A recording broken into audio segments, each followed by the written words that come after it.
एक औरत अपनी पड़ोसन से कहती है, तुझे पता है मेरे 20 साल तक कोई औलाद नहीं हुई। पड़ोसन कहती है, तो फिर तुमने क्या किया? औरत कहती है कि 20 साल के बाद फिर मैं 21 साल की हो गई। उसके बाद मेरे पिताजी ने मेरी शादी कर दी, तब जाकर मुन्ना हुआ।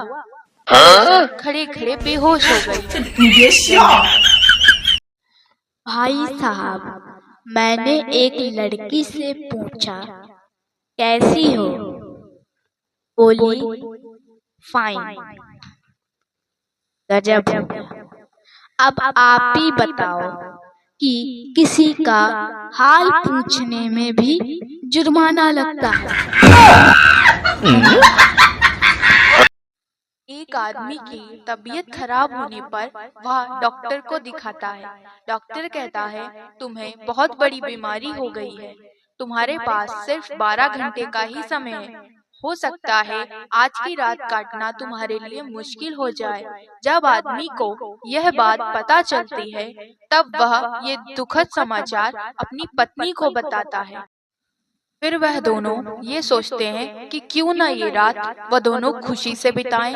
वह दोनों अपनी जिंदगी के कुछ अच्छे पल याद करते हुए रात काटते हैं। तभी औरत को नींद आ जाती है और वह सोने लगती है। आदमी पूछता है, क्या हुआ, तुम सो रही हो क्या? औरत कहती है, मुझे बिल्कुल, तुम्हें तो सुबह उठना है, लेकिन मुझे तो उठना है। भाई साहब, अब आपको क्या ही बताऊं।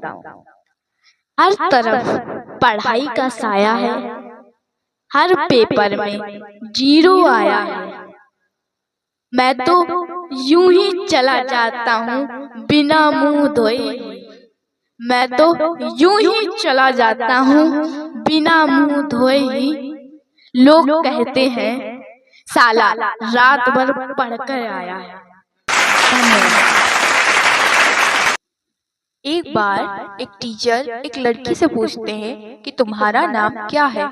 लड़की कहती है, परिधि व्यास।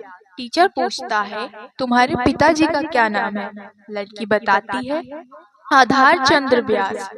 फिर टीचर दोबारा पूछता है, तुम्हारी माँ का नाम क्या है बेटा? लड़की बताती है, त्रिज्या व्यास। फिर टीचर सोचने लगता है और कहता है, अजीब जियोमेट्रिकल फैमिली है, क्या रेखा और बिंदु भी है तुम्हारे घर में? लड़की शर्माते हुए कहती है, जी ये दोनों मेरी बुआ जी के नाम हैं। भाई साहब, एक ज्ञान की बात बताऊं। जिस तरह पाप का घड़ा भरते ही मृत्यु हो जाती है, उसी तरह खुशियों का घड़ा भरते ही शादी हो जाती है। राजा हरिश्चंद्र ने अपने जीवन में कभी भी झूठ नहीं बोला था। वह सदैव सत्य बोलते थे। जानते हो क्यों? क्योंकि उनकी पत्नी ने उनसे ये 3 सवाल जिंदगी में कभी नहीं पूछे थे। पता है कौन से? पहला, कहाँ जा रहे हो? दूसरा, मैं कैसी लग रही हूँ? तीसरा, किसका फोन था? भाई साहब, अब आजकल क्या ही बताएं। टिकटॉक वाले खुद को बॉलीवुड स्टार समझते हैं और पबजी वाले खुद को आर्मी के जवान। के बाद औरतों का बदलाव कैसे बदलता है, आइए जानते हैं। पहले साल, मैंने खाना बना दिया है, आप कुछ खा लीजिए, आपने बहुत देर से कुछ भी नहीं खाया है। दूसरे साल पत्नी कहती है, जी खाना बन गया है, लगा दूं क्या? फिर तीसरे साल पत्नी कहती है, खाना बन गया है, आप जब बताइए तब लगा दूं। चौथे साल पत्नी कहती है, मैंने खाना बना दिया है, मैं बाजार जा रही हूँ, जब मन हो तब खा लेना। पांचवे साल पत्नी कहती है, जब देखो तब खाना खाना खाना, हर टाइम खाना। छठे साल पत्नी कहती है, मुझसे खाना नहीं बनेगा, खाना होटल से मंगवा लो। 8वें साल पत्नी कहती है, अभी सुबह ही तो खाया था खाना, फिर खाना, हर टाइम खाना खाना खाना। अब हम जानते हैं कि शादी के बाद पति का बर्ताव कैसे बदलता है। पहले साल, अरे उधर मत जाना, उधर गड्ढा है।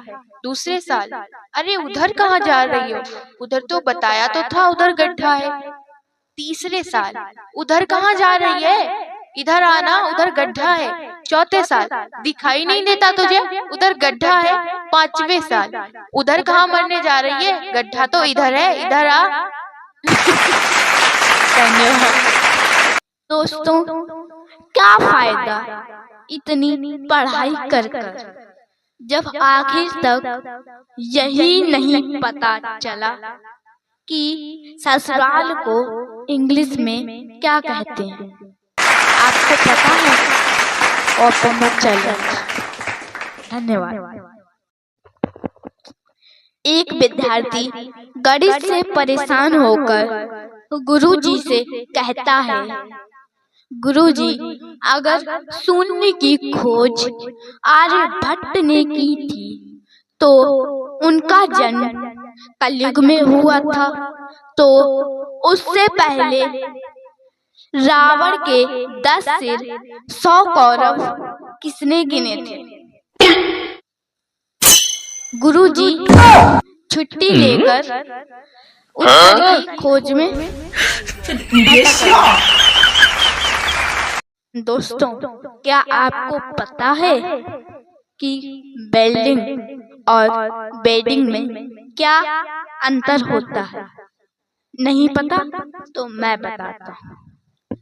वेल्डिंग में पहले चिंगारियां निकलती हैं और फिर गठबंधन बन जाता है, और बेडिंग में पहले गठबंधन बनता है और फिर जिंदगी भर के लिए चिंगारियां निकलती हैं।